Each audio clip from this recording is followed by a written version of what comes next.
Welcome, Professor Xianli. Now, you work as a scientist for the Californian Foundation of Linguistics and Cryptology.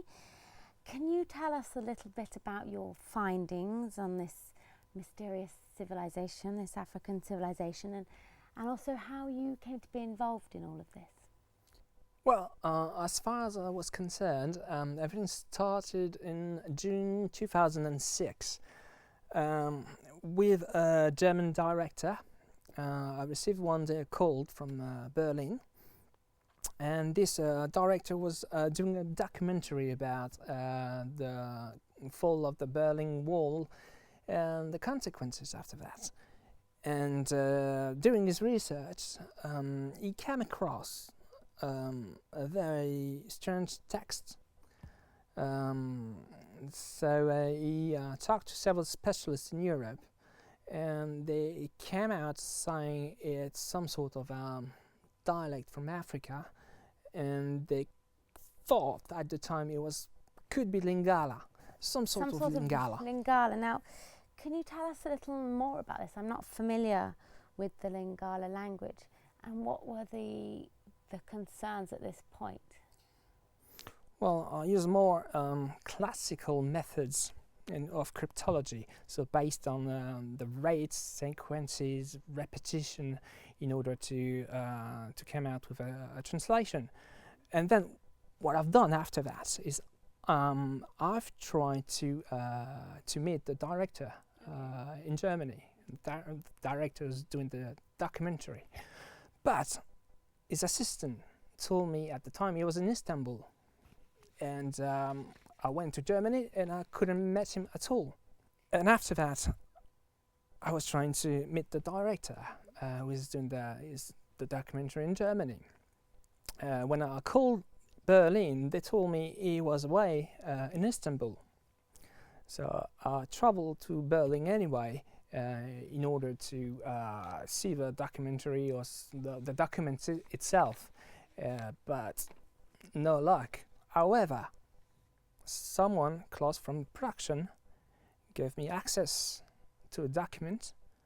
I could make a copy of it, and surprisingly, it was a Russian document with a Lingala sentence inside of a Russian document, and it was issued from an American archives, which was very, very strange. Right, so I see what you mean. What about the actual text? How did you get hold of this document? Tell me more about the document that you found this in. Well, the Lingala is the dialects spoken along the Congo River. And to understand the complexity of Lingala, well, first of all, it's just spoken dialects. Why it's going to happen? No, it's giving you the key of how to escape the end of the world, which is more important. Well, yeah. Right after, well, second time right after I saw the movie, I called them back saying, well, could you tell me about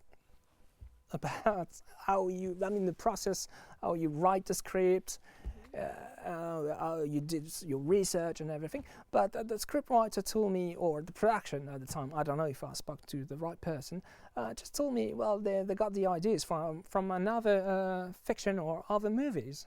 And I know it's not true because I've asked my friends to write the script and to write the movie. They had to know about the text in Lingala. They had to know. Well, obviously no, because, well, we are talking about it right now. So they did succeed from the late 19th century until now, but with the internet and the release of that movie, The Last Survivors, well, pretty soon in France, I know, and in several other countries, basically they cannot stop it anymore. Because, well, this behind the movie, there's something. How can I put it? It's like an amulet. It's like, as they call it in Africa, a gris-gris. transformed. I mean, your life is changing forever because you do understand what they are talking about. It does make sense. I mean, in the light of everything I've done research-wise and what I'm seeing on the screen and what I know about, I mean, the history of the text traveling from Egypt to Congo and then from Congo to Europe and then now back in America and now back into the world via the internet. It does expand your world and transform you because you understand what's going on. Indeed, but I mean now it's too late. I mean there's like quite a few administration trying to keep it undercover and to keep a lid on top of everything, but I mean censorship does not disappear like that, you know. They are trying to stop the movie. That's the only thing they could do about it. And that's it. I mean, they can do nothing about it. You've got to see the movie to understand a bit better. I cannot tell you everything, as I'm going to publish something, obviously, but I'm going to write about it because I have to leave proof. I have to leave to keep track of this very important event. But I cannot make any further comments, really. I mean, and even when you're, I mean, you've got to see that movie. It's just amazing. When you see the movie, well, I mean, it did something to me right on the spot. But after, you keep on thinking about it, and it's just like a drug. It's just addictive. You've got to go back and try to understand. Maybe I missed something, just the details or another code. Who knows? I mean, it's so complex. It's very moving in terms of the new world. It just happened to you. It's just amazing. I mean, I was changed forever.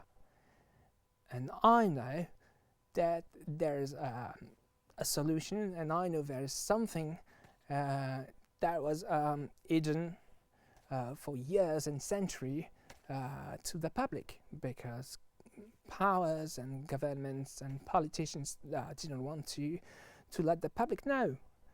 And he's got the courage of talking about it, telling the world, making a movie about it, even though there is still coded parts in his movie. Intriguing stuff. Yes, very, very, very intriguing stuff, and very moving and inspiring stuff, I should say. It's so different. It's yes, mystical in a way, but there is something different about this movie, definitively. I mean, even though if you don't do research on it, even though you're not interested in what all I'm saying, when you're seeing the movie right after, well, you're not quite the same. You've got to see the last survivors. I mean, the scene at the end is quite amazing. Is it coded? Well, no. It's quite explicit. So you've got no more revelations to tell us, no more information to give me. Well, no. You've got to see the movie, and all I can tell you, it's way beyond a new discovery, linguistic, or it's more far away. You've got to see it. Thank you very much. You're welcome.